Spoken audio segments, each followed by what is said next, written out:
Ya lo expliqué, voy a volver. Es cierto lo que acaba de decir el joven. Hay una agresión abrupta, militar, de parte de la OTAN a Siria, a Yemen y obviamente a Irán. La respuesta ha sido ayer contundente. El mundo árabe bombardea Israel. Rusia ha borrado más de 4 naves de la OTAN. Es decir, Norteamérica se retira de Israel. Israel al borde de la locura. Dispara como un loco a organizaciones civiles, gremiales, hospitales del mundo árabe. Y el mundo árabe hoy en día lo está estrangulando. No va a haber una conflagración mundial, no va a haber una tercera guerra mundial, no la va a haber. Porque si se desata una tercera guerra mundial, los primeros en eliminarse son ellos, no nosotros. Si se desata una tercera guerra mundial, ya no va a ser como la primera, como la segunda. No, hoy día existe el internet cuántico, las guerras híbridas. Hoy en día existe el armamento bioquímico, el armamento láser, el armamento termonuclear, nuclear, donde prácticamente apuntan a objetivos militares. Y son ellos los que se van a destruir, nosotros no. Vamos a ser agredidos por las repercusiones colaterales, como el problema de la alimentación y el medio ambiente, que son pasajeras, pero destrucción ellos. Por eso es que ellos están planteando el nuevo orden mundial. Se van a poner de acuerdo todos los países imperialistas para seguir dominando la tierra, el globo, la riqueza y seguir haciendo dependiente a los 10.000 millones de pobres en el mundo. Esas son las pretensiones que abraza el 2030, el 2040 y el nuevo orden mundial. Para no estar peleando entre nosotros, ahora una sola moneda, ahora un solo ejército, ahora una sola religión, para ser más fuertes y seguir controlando por 200 años más. Eso es lo que se viene. ¿Ya, compañero? Bien. ¿Alguna otra pregunta, no? Y por eso nosotros... El tema del origen de la vida. La vida funciona el agua. Es cierto. Si tú lees al Gran Oparí, ¿sabías tú que el agua tiene todos los componentes de la vida? El agua, los aminoácidos, las proteínas, las células. Ahí se iniciaron los aminoácidos, las proteínas y el origen de la vida. Y hasta hoy en día desconocemos cuántas formas de vida hay. Por eso es que la ciencia es limitada, porque la naturaleza es ilimitada. No tiene principio ni fin, lo dice la ciencia. Por eso es que el hombre va descubriendo nuevos virus, nuevas bacterias, nuevas formas de vida y van aportando a las ciencias sociales dentro del campo de lo que es la Organización Mundial de Salud. ¿Ya, compañeros? ¿Alguna otra participación? Sí. Tiene que hacerlo, porque ellos viven de nosotros. Pregúntale, las elecciones ya se aproximan, las elecciones. Las elecciones ya se aproximan. Cuando Pedro Castillo no le dio ni un centavo. Bueno, una cosa para Pedro Castillo, que no le dio es cierto. Ni un centavo. Las elecciones ya se aproximan. Y yo te pregunto, y hasta ahora durante los 203 años, ¿alguna vez hemos ganado? Hemos votado por todos los colores políticos y siempre perdemos. ¿Por qué? ¿Te imaginas por qué? Porque el jurado no es tonto. El jurado dice, tu partido político me das tus candidatos, pero no son oficiales, son precandidatos. Yo soy el que hago al candidato oficial. ¿Qué hago con cada candidato? Lo paso por una caja de resonancia política.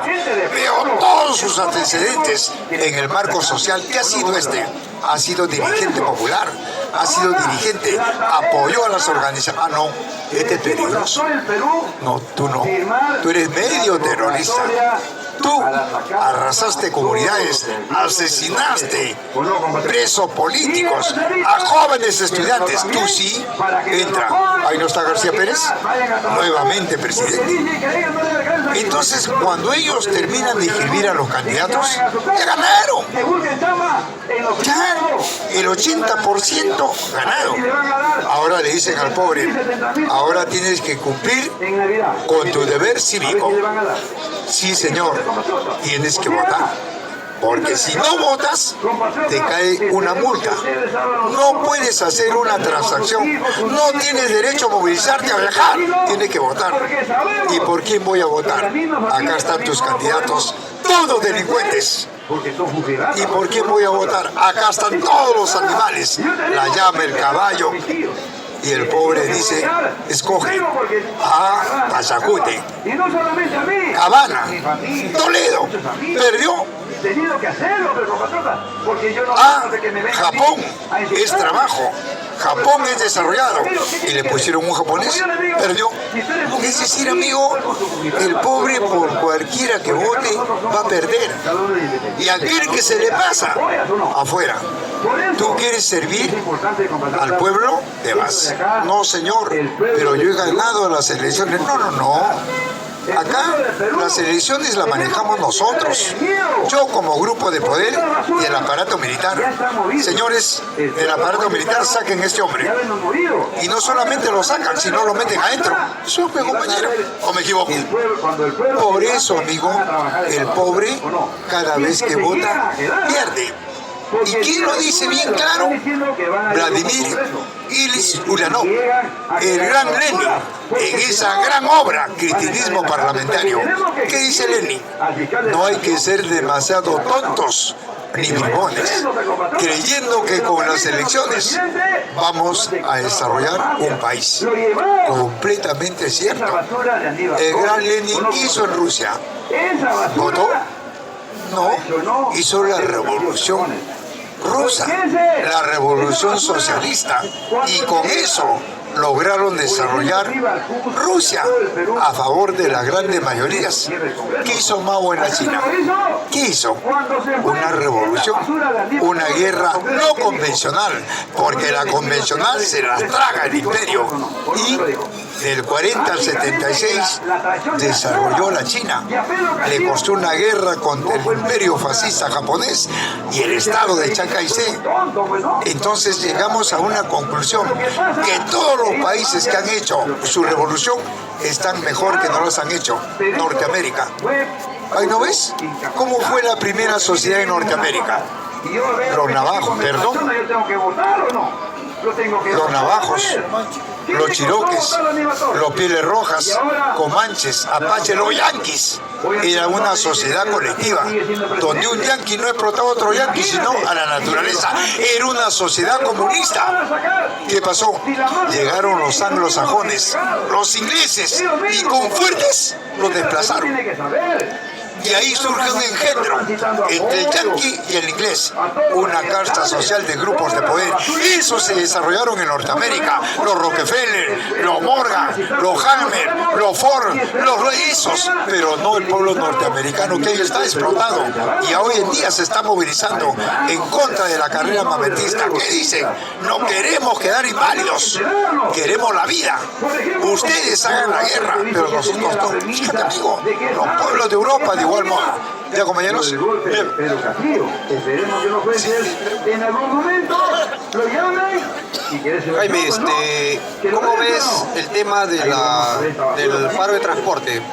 ¿Vamos a llegar, los dirigentes van a ser consecuentes o se van a de vuelta a vender al Estado corrupto? ¿Cómo? Desde aquí, la lucha. Y esperemos el sector transporte, ¿qué es?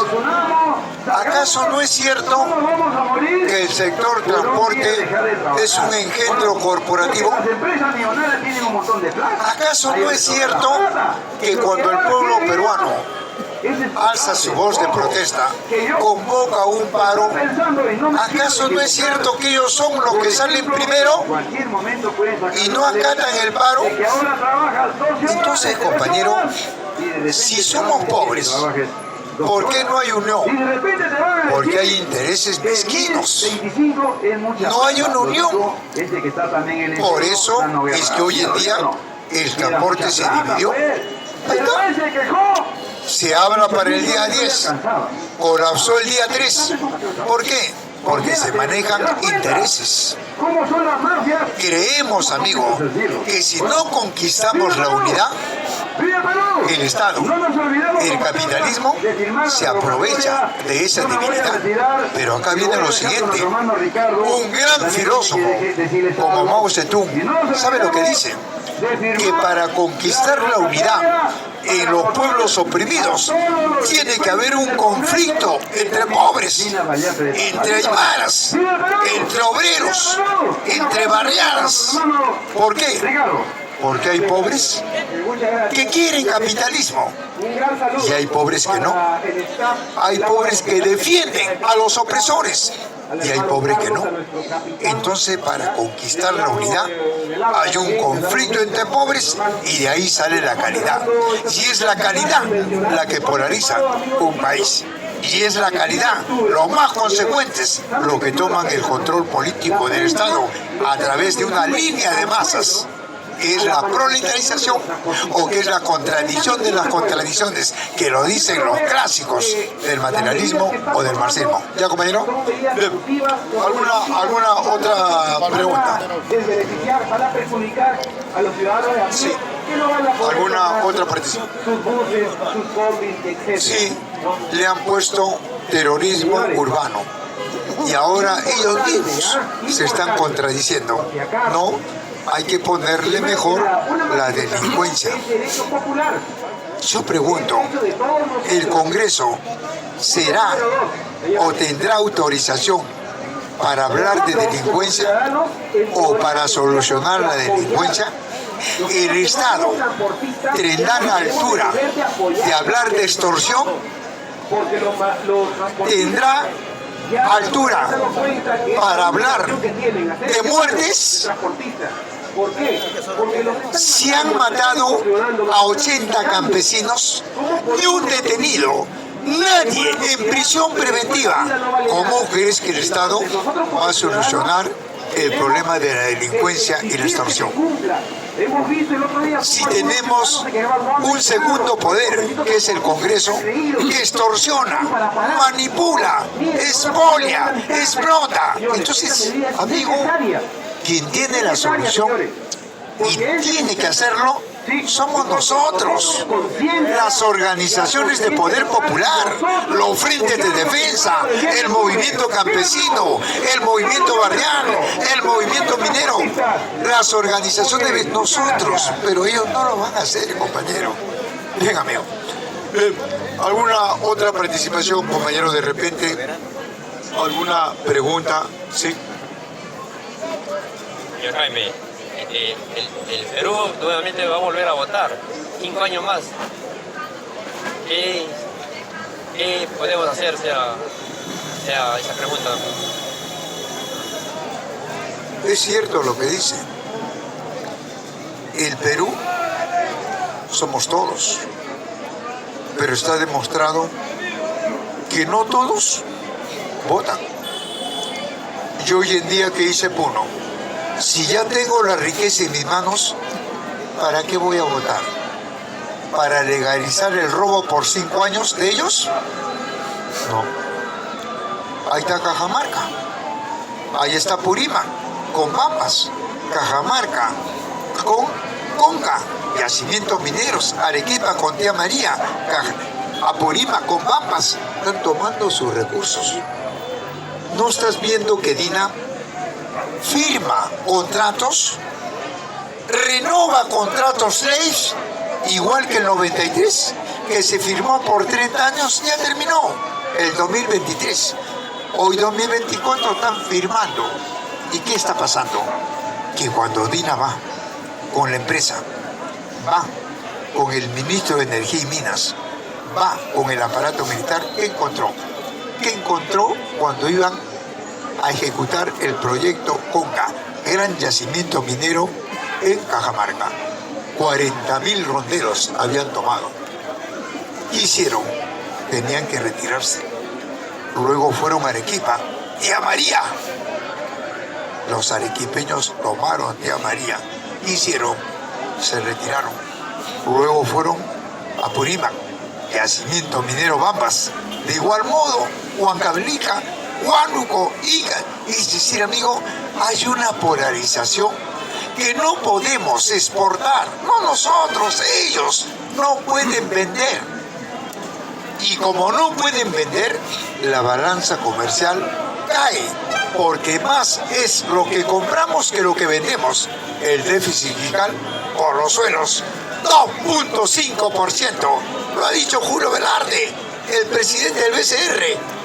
Y sin embargo, esta prensa, esta derecha, le dice a Maduro dictador, cuando el Producto Bruto Interno en Venezuela es del 8.4%, reconocida por la OCDE. ¿Qué te parece? Por eso, compañeros, por esas razones, acá hablamos con propiedad, acá no te mentimos, porque acá hay gente más leída que yo, ¿verdad? Pero en una cabina de un canal, de una emisora, ahí babea estupideces, porque sabe que abajo hay estúpidos que repiten. Yo no repito lo que hablan ellos. Ellos no repiten lo que hablamos nosotros, pero quieren que repitamos lo que ellos dicen. Y hay gente que repite. Bien, compañero. Bien, amigos, ¿alguna otra participación? ¿Amigo? Sí, ninguna pregunta. Compañeros, ¿sabías tú que en el mundo, al comienzo lo dije, solamente hay dos corrientes, capitalismo y comunismo? Yo te pregunto, ¿el nacionalismo dónde se ubica? ¿No sabes? Si no sabes, al que habla de nacionalismo, pregúntale. ¿O tienes miedo? Pregúntame. Una cosa es nacional y otra cosa es nacionalismo. El nacionalismo es una corriente económica, política, social, filosófica. ¿Quién instauró en el mundo? Adolfo Hitler. ¿Y la instauró para servir al capitalismo o para servir al comunismo? Para servir al capitalismo y contrarrestar el avance del comunismo. Por eso es que el nacionalismo defiende el Estado burgués, defiende al aparato militar, aparato represivo contra los pobres del mundo, defiende el clero, cree que arriba hay un fantasma que nos está mirando en lo alto. Amigos, los fantasmas no están arriba ni abajo, los fantasmas no existen, me dejo entender. El nacionalista cree en el racismo, cree en este orden social y es brazo de este sistema capitalista en contra del comunismo. Yo te pregunto, ¿aquí en el Perú hubieron gobiernos nacionalistas? Sí, ahí estaba Odría. ¿Quién más? Velasco. Yo te pregunto, Velasco, ¿qué desarrolló en el Perú? ¿Ah? Tienes que preguntar. ¿Sabías tú quién planteó la reforma agraria? John Kennedy, gobierno norteamericano, 1960, con Alianza para el Progreso. ¿Y por qué planteó la reforma agraria? Porque el MIR, desde la Puente Uceda, el movimiento de izquierda revolucionario con Luis de la Puente Uceda y el campesinado tomaba las tierras. Y John Kennedy dio la orden para que se neutralice la toma de tierras y el Estado impere con el aparato militar. Por eso es que Velasco le hizo el golpe a Belaúnde, para detener la toma de tierras y el Estado se encargue de todo eso. El Estado burgués, obviamente, con su aparato represivo que lo encabezaba Velasco Alvarado. Yo te pregunto, ¿Velasco por eso expropió o confiscó? ¿Qué es expropiar? pagarle al ladrón para que se vaya. ¿Qué es confiscar? Meter a la cárcel al ladrón y tomar lo que te pertenece. ¿Qué hizo Velasco? Le pagó al ladrón 78 millones de dólares al International Petroleum Company. ¿Y por qué le pagó? Porque él expropió. Oiga, amigos, ¿cómo se dice que recuperó? No, por eso es que Pedro Pablo Kuczynski se fue tranquilo. Por eso, no pasó nada. 2. ¿A cuánto dejó la deuda externa? Me la hunde. 270 millones de dólares lo recibió Velasco. ¿Y a cuánto lo dejó Velasco? A 1.800 millones de dólares. ¿Qué pasó? ¿Qué pasó? 2. 3. Velasco desarrolló algo del Inca, algo nacional, o trajo de afuera. La economía pluralista, que lo plantea en el plan Inca. La economía pluralista, ¿dónde nace? ¿Acá o en Europa? En Europa, ¿con qué? Defendiendo la propiedad privada. 2. Planteó el humanismo. El humanismo nace acá, nace en Europa con el Renacimiento, defendiendo la propiedad privada. Y 3. Sociológicamente, ¿qué trajo? La autogestión. ¿De quién? Del mariscal Tito, de Josip Broz, de Yugoslavia. Por eso él viajó el 71, para instaurar acá y poder desarrollar la autogestión. Acá instauró ese engendro corporativo, fascista y genocida, SINAMOS, el Sistema Nacional de Movilización, donde él dijo, acá ahora las barriadas, los pueblos van a hacer autogobierno, ellos se van a gobernar. Ahora ellos van a tener que hacer sus obras, ellos, pero con el otro bolsillo me sigues pagando los impuestos. Eso es la doble explotación. Oiga, ¿quién fue más asesino? ¿Velasco o Fujimori? ¿Ah? Fujimori confrontó una guerra interna y hubo un costo social porque hubo una guerra interna. En la época de Velasco, ¿había terrorismo? No había. ¿Había guerra? Tampoco. Entonces yo te pregunto, 1971, ¿por qué asesinó a los obreros de Cobriza en Huancavelica? 2. ¿Por qué asesinó a los campesinos de Andahuaylas? ¿Por qué asesinó a los profesores del SUTE? ¿Por qué asesinó a los estudiantes? Porque era un gobierno fascista, corporativo y genocida. ¿No recuerdas que Morales Besmúrez le dio el golpe? Y cuando le dio el golpe, ¿por qué crees que el pueblo peruano no lo apoyó a Velasco? Al contrario, quemó SINAMOS a lo largo y ancho del país. Eso fue, esa es la verdad, esa es la realidad. Por eso, compañeros, vuelvo a repetir, el aparato militar no está para desarrollar una nación. El aparato militar es la vanguardia de la gran burguesía que cuida la propiedad privada para que puedan extraer la materia prima contra los pobres que reclaman. ¿Ya, amigos? Bien. ¿Alguna pregunta hasta acá? ¿No? Sí, pero antes...